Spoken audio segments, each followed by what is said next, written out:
Hello from the Travel Tracker. This video will explain the other setup decision category called Vehicle Scheduling, Mileage, Fees, and Approval.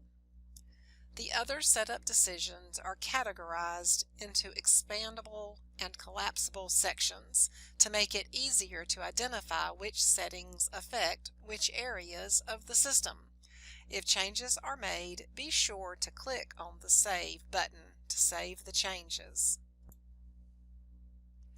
The Vehicle Scheduling, Mileage, Fees, and Approval section provides settings that allow you to have flexibility in how various items are handled in the Travel Tracker.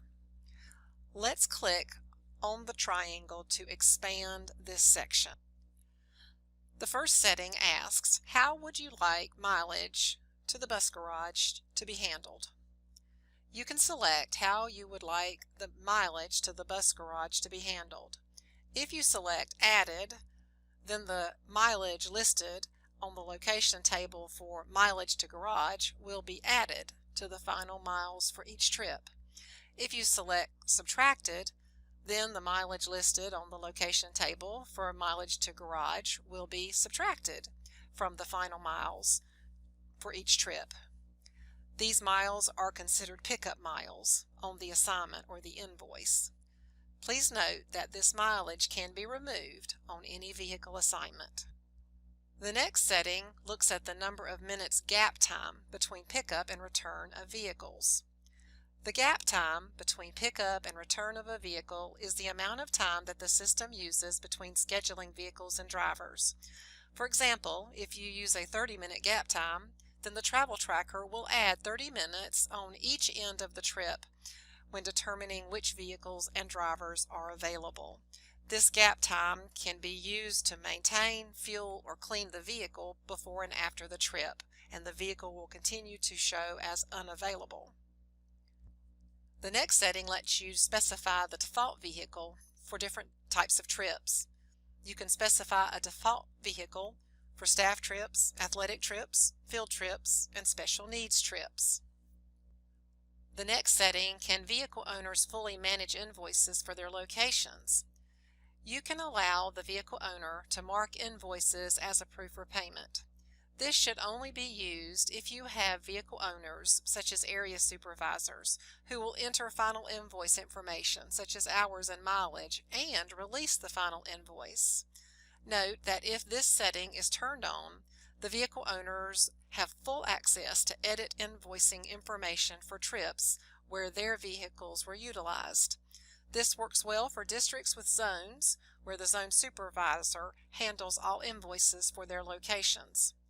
If this option is turned on, vehicle owners will have a new option under the Vehicle Owners tab called Not Approved for Payment. This list will show only the assignments belonging to the vehicle owner. They can click on the trip number and open the assignment, edit the information, and approve for payment. This works just like the invoices not approved for payment that transportation administrators have access to. The next option, Allow Vehicle Owner to select any vehicle location for vehicle assignment, determines if the vehicle owners are restricted to only using their current location or clicking on Next Location for assignment, or if they can select a location to send the request to. If this option is set to Yes, vehicle owners can select a location used to reserve vehicles from a list of all locations.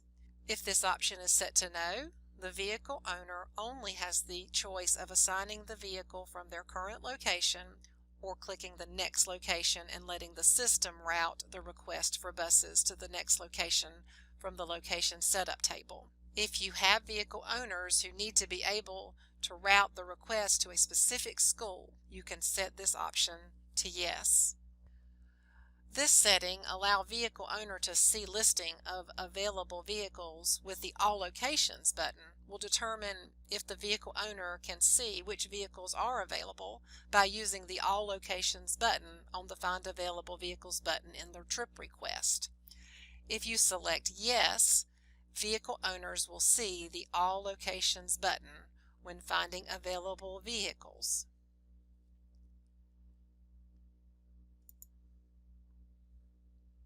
Note that the next setting will determine if they are allowed to actually assign vehicles from other locations.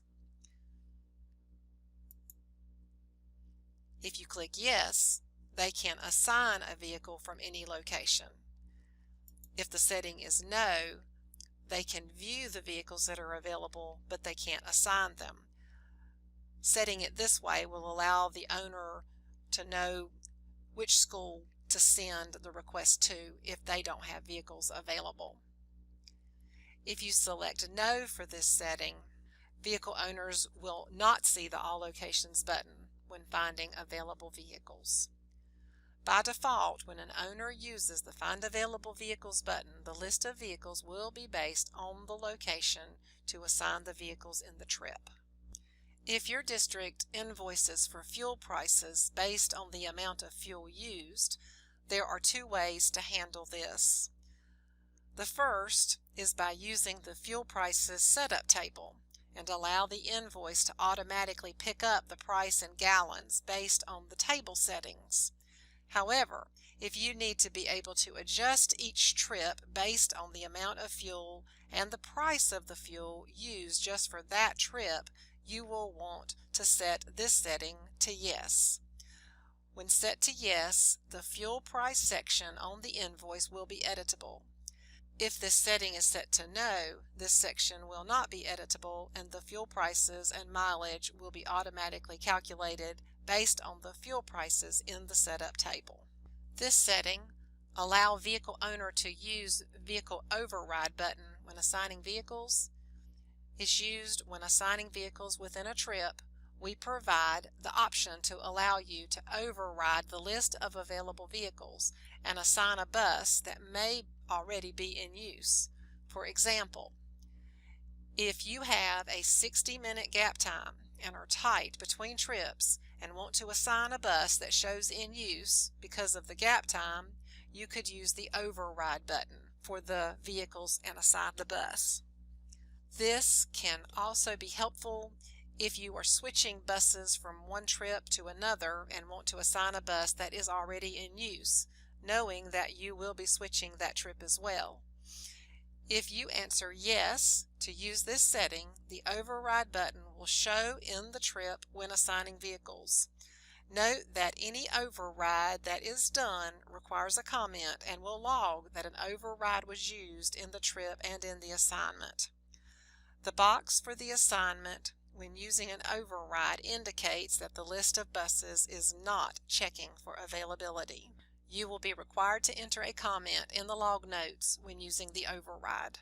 The next setting will allow the vehicle owner to use the driver override button when assigning drivers. The same rules apply to this setting. The next setting, Allow Vehicles to be Assigned to Canceled Trips, can be turned on if you need to be able to assign a vehicle to a trip that was canceled, but you still need to be able to invoice for the use of that vehicle, possibly because the trip was not canceled in time and the school will still need to pay for the use of the vehicle. Remember, if you make any changes to the sections in the other setup decisions, you need to scroll all the way to the bottom of the form and click the Save button. If you have any questions about making changes, please don't hesitate to contact the support desk. Thank you.